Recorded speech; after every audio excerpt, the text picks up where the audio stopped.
Well, thanks for staying with us. You are watching WION World as one, and this is Speed News. Let's start with all the top stories making headlines today.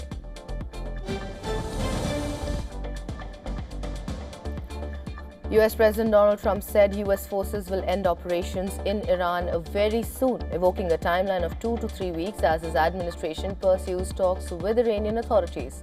Asked during a White House event about the impact of high fuel prices since the start of the war on February 8th, well, Trump said, and I'm quoting him here, "All I have to do is leave Iran and we'll be doing that very soon, and they'll become tumbling down."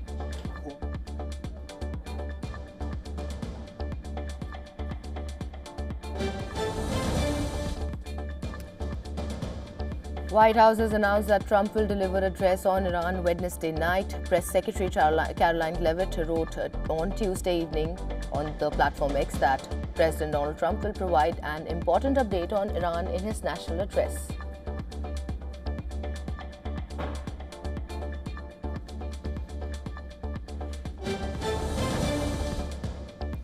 Rubio has said that the end to Iran war is near. While speaking exclusively to Fox News, the US Secretary of State has said, and I'm quoting him here, "End to Iran war is not today, it's not tomorrow, but it is coming."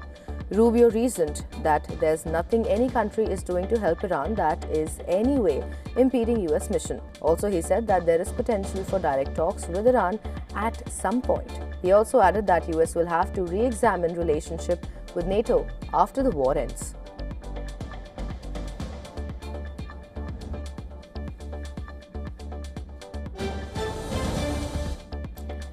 US Central Command releases video of what it said showed a precision munitions strike on underground military targets deep inside Iran. The video was posted by the CENTCOM on X.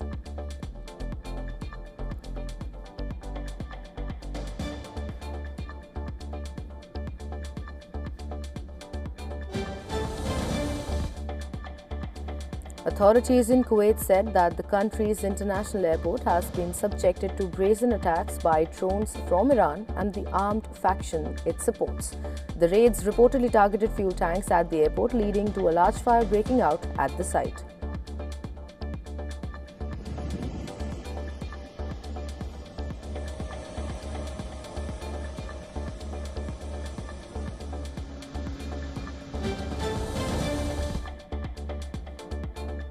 A British maritime security agency has said that a tanker has been hit by a projectile in the Gulf off the coast of Qatar's capital Doha.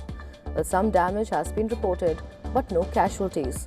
The UK Maritime Trade Operation said it had received a report of an incident 31 kilometers north of Doha that a tanker has been hit by unknown projectile on the port side, causing damage to the hull above waterline. It added there were no environmental impact and that the authorities were investigating the incident.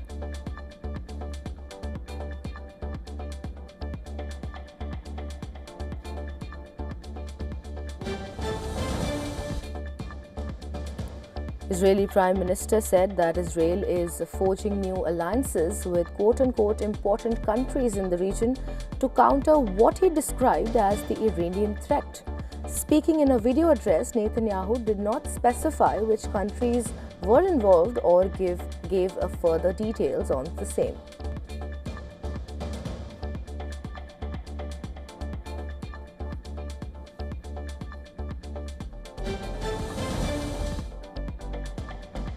The United States has confirmed the kidnapping of an American journalist in Baghdad by a suspected Iranian-backed Iraqi armed group. Well, the State Department said it had warned the journalist of security risks and was working to ensure the American's release as soon as possible. The Assistant Secretary of State for Global Public Affairs said on X that an individual with ties to the Iranian-aligned militia group Kataib Hezbollah, believed to be involved in the kidnapping, has been taken into custody by Iraqi authorities.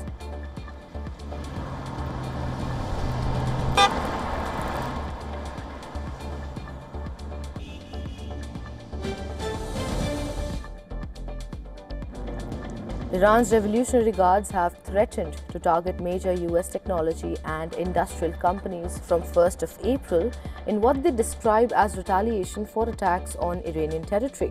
The statement named 18 countries, which includes Microsoft, Google, Apple, Intel, IBM, Tesla, and Boeing, warning that their operations in regional could be hit. Well, the IRGC said in a statement that these companies should expect the destruction of their respective units in exchange for each terror attack in Tehran, starting from 8 p.m. local time on Wednesday, 1st of April.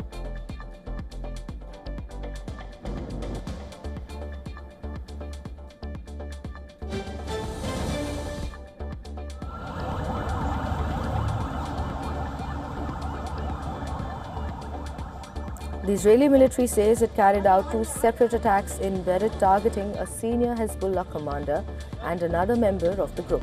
Well, according to Lebanon's health ministry, 5 people have been killed and 21 wounded in the Jinnah district, where 4 parked cars were destroyed in the strikes. Well, witnesses say multiple missiles fired from an Israeli drone destroyed the vehicle, sending thick smoke into the sky. Ambulances and firefighters rushed to the scene, while another strike in Khalde, south of the capital, killed 2 more people and injured 3 others.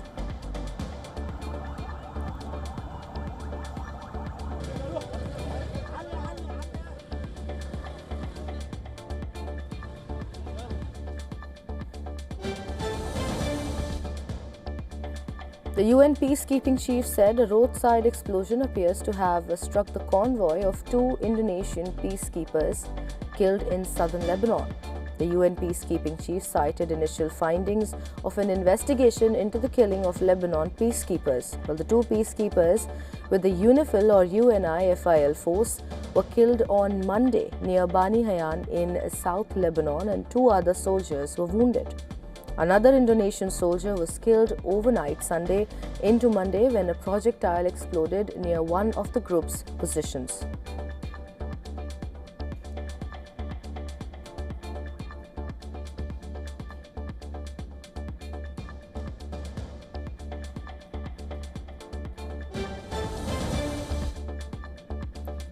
Syrian President Ahmad al-Shara said that his country will stay out of the US-Israeli war against Iran. Speaking at an event in London, the Syrian president said the country will not get involved in the war unless Syria is subject to aggression and has no diplomatic solutions.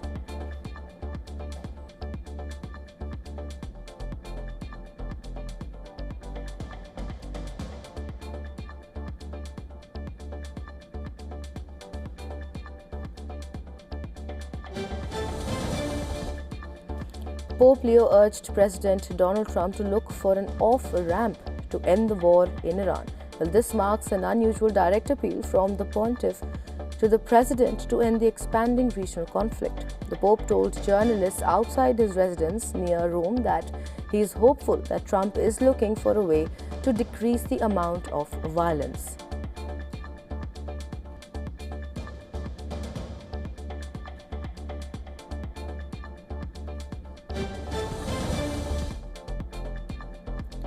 Russian President Vladimir Putin expressed serious concerns about the ongoing war with his Emirati counterpart Mohammed bin Zayed Al Nahyan during their phone conversation on Tuesday. The Kremlin readout of the call said they emphasized the importance of a swift cessation of hostilities and intensification of political and diplomatic efforts towards a peaceful resolution on the conflict.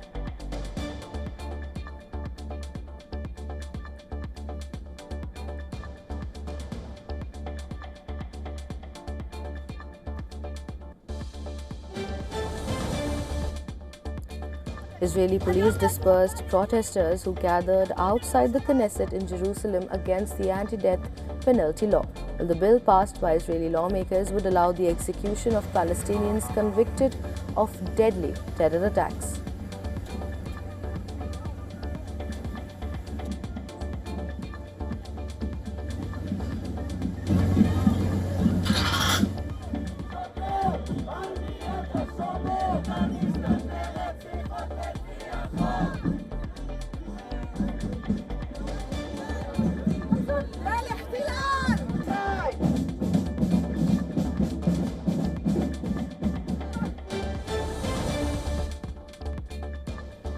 Jammu and Kashmir, one terrorist has been killed in an encounter that began on Tuesday night between terrorists and security forces in the Ganderbal district. The joint operation is led by two Assam Rifles of Indian Army, Jammu and Kashmir Police and CRPF. According to the Indian Army OP Arahama, during the night of 31st March 2026, the cordon was tactically reorganized amid intermittent firing. The troops effectively retaliated with a calibrated response, resulting in the elimination of one terrorist. Well, officials said a joint team of the Jammu and Kashmir Police, the Indian Army and the Central Reserve Police Force or CRPF launched a large-scale search operation following specific intelligence inputs about the presence of two foreign terrorists in the area.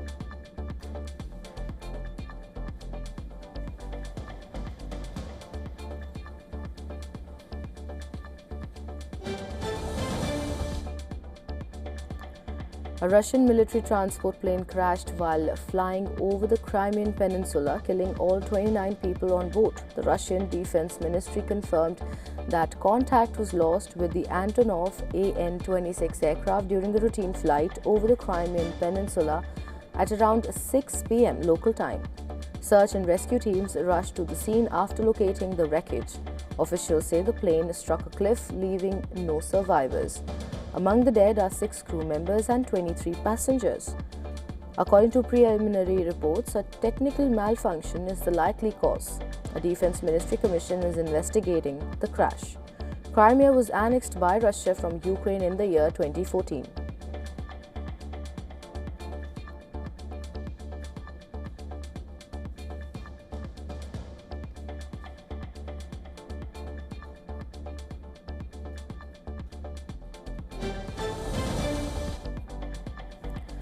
France could potentially become one of the first European Union countries to ban social media for under 15s, following similar moves in Australia and Indonesia.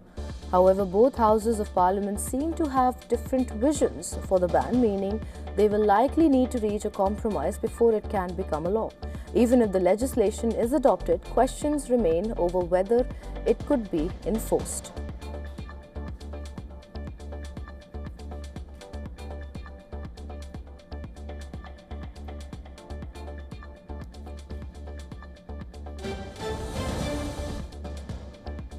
Europe's largest Apple museum is set to open in Utrecht and coincides with Apple's 50th anniversary on 1st of April. Spanning over 2,000 square meters, the museum traces Apple's history from Steve Jobs' garage to iconic milestones such as the Apple I.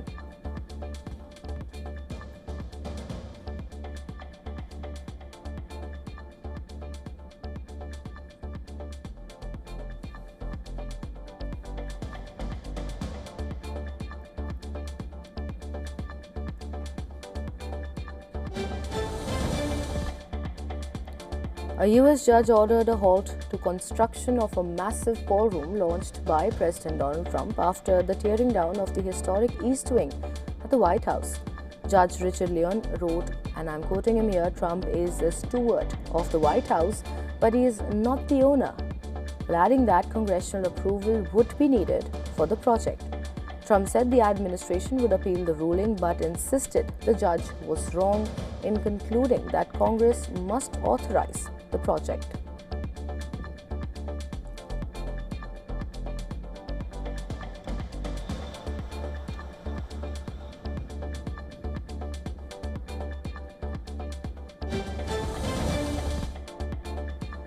The developers working on Trump's library sketched out a vision for a towering Miami building with room to display multiple planes and replicas of prominent parts of the White House. The AI-generated video, which Trump posted on social media Monday night, displays a tower with a gold entryway and escalator, an illuminated American flag, and the word Trump emblazoned near its top.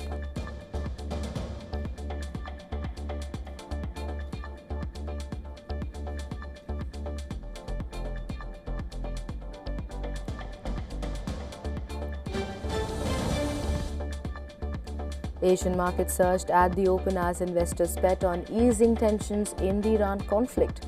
Optimism followed remarks from Donald Trump suggesting a possible end to military action within weeks. Japan's Nikkei 225 jumped nearly 4%, while South Korea's Kospi soared over 5%, driven by strong economic data and booming semiconductor exports. Wall Street also rallied overnight, lifting sentiment globally. Meanwhile, the US dollar steadied as markets weighed the potential for earlier Federal Reserve rate cuts.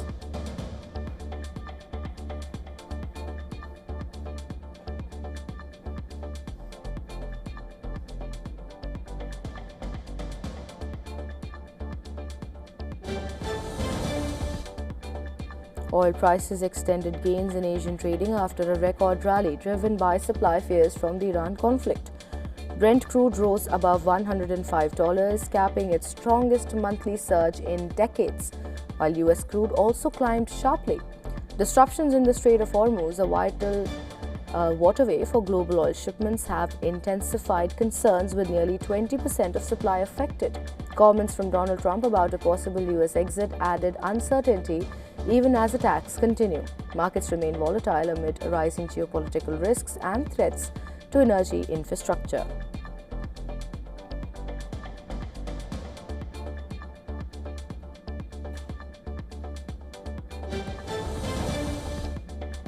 US car sales are expected to slip in the first quarter as the Iran conflict clouds the market outlook and drives fuel prices higher. Automakers like Toyota, Ford, and General Motors are projected to report declines, partially due to tough comparisons with last year's strong demand. Rising gasoline prices and economic uncertainty are weighing on buyers, though experts say it's too early to gauge the full impact of the war.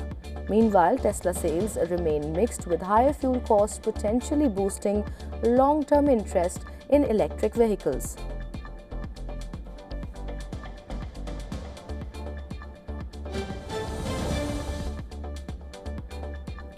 The social media platform X faced a brief outage that affected thousands of users across the United States. According to outage tracker Down Detector, reports spiked to over 21,000 at their peak. The number of complaints dropped to around 500 within hours, indicating service restoration. Users reported issues with loading feeds and accessing content during the disruption. Down Detector data is based on user submissions and may not reflect the full scale of the outage. The incident adds to a series of recent disruptions on the platform amid ongoing infrastructure changes and cost-cutting measures.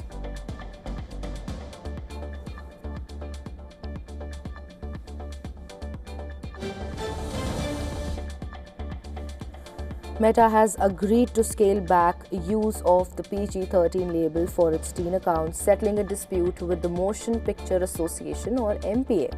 The dispute began after Meta used PG-13 as a reference point for content filters on Instagram. The MPA objected, saying the use of the label could mislead parents and infringe its trademark. Under the agreement, Meta will significantly reduce references to PG-13 and add disclaimers clarifying the MPA is not involved. Meta said its teen safety policies will continue, but how they are described will change. The case highlights growing scrutiny over how tech platforms frame content safety for younger users.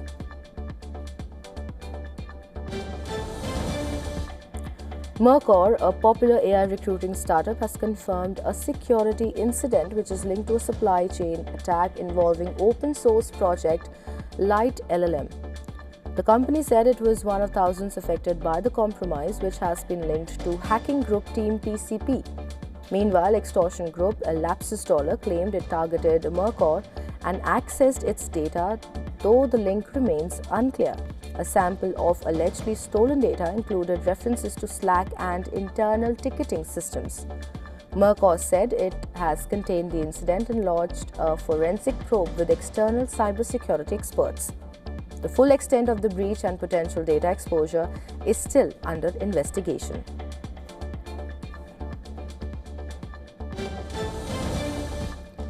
FIFA President Gianni Infantino says Iran will be at the World Cup and will play their group matches in the United States as scheduled. Infantino added that Iran's friendly match, which he has attended against Costa Rica in Turkey, and he made these comments during halftime. Infantino was pictured watching the match with officials from Iran's Football Federation. Earlier this month, the Iranian Football Federation said it was negotiating with FIFA to relocate its matches from the United States to Mexico. The World Cup is being held in the US, Mexico and Canada and begins on June 11th.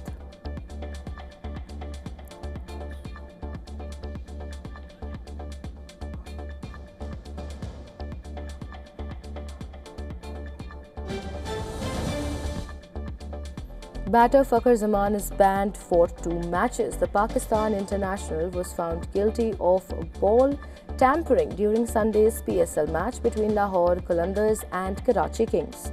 In a statement, the Pakistan Cricket Board said, and I'm quoting them here, Fakhar Zaman has been suspended for 2 PSL matches after he was found guilty of a level 3 offence for breaching Article 2.14 of the applicable Code of Conduct for players and player support personnel.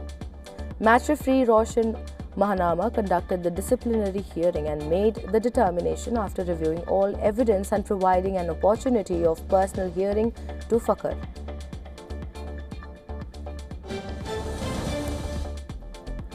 Hype India, the entertainment powerhouse behind acts like BTS and Cat's Eye, has opened nationwide auditions to discover talent for a new global girl group. The search invites a female talent from India born between the year 2005 and 2011 to showcase their skills in vocals, rap, dance, acting and modeling.